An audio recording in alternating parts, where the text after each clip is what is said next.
நின்றுட்டு இருந்தோம், எங்கேயோ இருந்தோம். நம்மளை இன்னைக்கு அவருடைய உட்பிரகாரத்தில் நம்மளை கூட்டிட்டு வந்திருக்கிறார். அல்லேலூயா. எவ்வளவு பெரிய பாக்கியம் பாருங்க.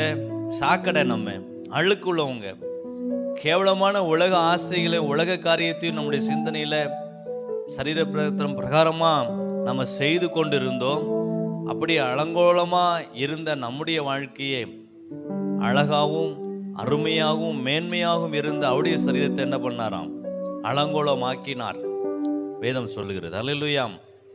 நம்மளை மறுரூபப்படுத்துறதுக்காக அவர் அலங்கோலமானார். நம்மை அழகுபடுத்துவதற்காக அவர் அடிமையின் ரூபம் எடுத்தார். இல்லைன்னா நமக்கு மீட்பல்ல, நமக்கு ரட்சிப்பும் இல்லை. சோதரம் இல்லையா? பழைய ஏற்பாட்டின் புஸ்தகத்தில் நம்ம ஒரு பொய் சொன்னா, ஒரு களவு செஞ்சா என்ன பண்ணணும்? பலி செலுத்தணும், புறா குஞ்ச தேடணும். ஆமென். ஆனால் இன்னைக்கு